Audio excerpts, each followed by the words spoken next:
vedação étnica. Os mesários podem ser filiados. Os mesários não podem fazer parte do comitê, vamos dizer assim, da direção do partido. Certo? Ele pode ter filiação no seu partido. Foi informação boa isso, que eu já vi alguns colegas falando, vamos fugir desse negócio. É só filiar. Achar um partido. Partido acha é bom isso daí. Enche o partido de filiado. É mais fácil de encontrar. Mas a gente teve um caso esse ano aqui, João, só cortando ali. A gente teve um caso aqui de uma mesária que foi nomeada mesária. E aí ela falou assim, mas eu sou filiada ao partido Zé das Couve.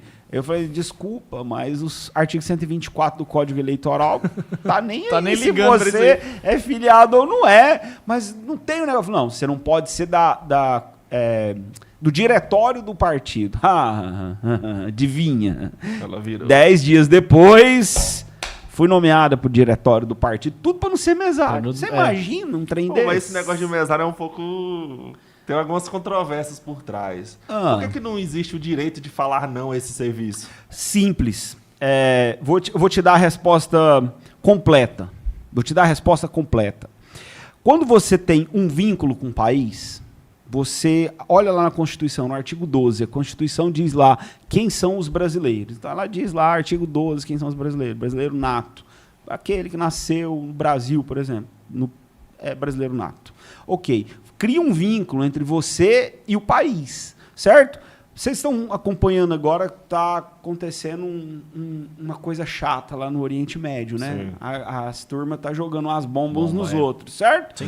O que o governo do país fez agora, 2 dias atrás? Disse assim, olha, tem brasileiros lá no Líbano, eles estão em situação de risco. Eu vou enviar um avião daqui para o Líbano e vou tirar os meus nacionais de lá. Ou seja, o país tem uma dívida com você, só pelo fato de você ser brasileiro. Você está numa situação lá no Líbano, como essa, o pessoal não vai pagar R$1. Vai um avião oficial do país, vai tirar o brasileiro de lá. Por você ser brasileiro. Se torna uma responsabilidade para o país. O país tem um dever com você, mas você também tem um dever com o país. Você também tem um dever com o país. É assim, no caso... de nós que somos homens, temos que fazer o alistamento militar obrigatório. Vamos servir? Acho que não. Certo? A maior parte não. Mas, ao mesmo tempo, a gente não tem essa responsabilidade. Agora, recentemente, foi promulgado um decreto no sentido que as mulheres podem se alistar, mas de forma voluntária. Certo? Mas a gente aqui que é homem, amigo, não tem acordo. Não tem acordo. Por quê? Porque é um dever. Da mesma forma, quando você é nomeado, por exemplo, para ser mesário, você tem uma responsabilidade com o país.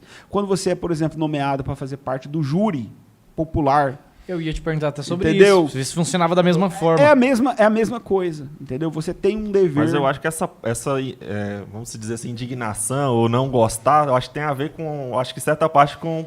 as coisas no Brasil não funcionarem e não ter crédito os políticos que estão à frente. Cara, isso não vai mudar nada mesmo, para que eu vou me envolver com isso? Não é por causa realmente do serviço. Eu entendo. Mas acho que deve ser o fim, alguma coisa nesse sentido. Eu penso o seguinte, toda grande mudança começa pequena, certo? É muito bonito o mundo da internet, o mundo... militância de Twitter, militância de hashtag...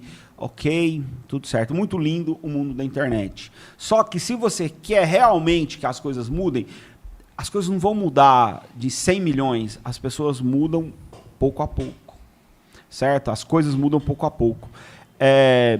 Eu tenho uma frase, Yuri, que eu gosto muito, que diz assim, talvez você não consiga mudar o mundo todo, mas você é capaz de mudar todo o mundo de uma pessoa. Fato. Faz toda a diferença. Faz a diferença? Faz a diferença? Você pensar desse jeito? As pessoas muitas vezes querem revolucionar, João, tudo. Porque ser mesário, não sei do quê. Mas o que você quer? Não, eu quero um país decente, eu quero um país honesto, eu quero um país melhor, todo mundo quer. Mas e o que você está fazendo para mudar? Você não vai mudar o mundo inteiro. O que você está fazendo para mudar a sua comunidade? O que você está fazendo ali de bom? A gente estava falando aqui que você é do Jardim Brasília, né? Tem raiz lá no Jardim Brasília. O que a galera do Jardim Brasília está fazendo para mudar a realidade do Jardim Brasília? Porque Então, falar é muito fácil, falar né? é fácil. Às vezes o próprio cara que tá criticando é o cara que fura fila, que mas quer é devolver errado, o já troco, começa- Exatamente. faz coisa Às vezes errada. é o mais errado que tem. Exatamente. Então, o que acontece? O mesário, assim, isso está mudando. Eu digo para você que está mudando essa visão, porque dos muitos trabalhos que a gente fez aqui ao longo das últimas 2 décadas, fica velho, né? Falar 2 décadas, né? A gente teve muitos projetos que nasceram em Porangatu e que hoje são modelos para o país. Tem coisa que Porangatu já apareceu como modelo para o país, saiu Caramba. daqui, entendeu? Coisas que saíram daqui, que viraram projetos no estado de Goiás. Um desses projetos, que a gente iniciou em 2006, sobre voluntariado em mesário. A gente chegou a um tempo que a gente tinha mais vagas de mesário, tinha mais mesários que vaga. Dessa vez, João, para você ter uma ideia, essa semana a gente teve que dispensar mesários por situação de doença, atestado médico e situações. Cara, a gente tem lista de gente querendo ser mesário. Entendeu? Por quê? Porque, primeiro, passa por isso que eu estou falando. Às vezes pode ser pequeno, mas não existe eleição sem mesário.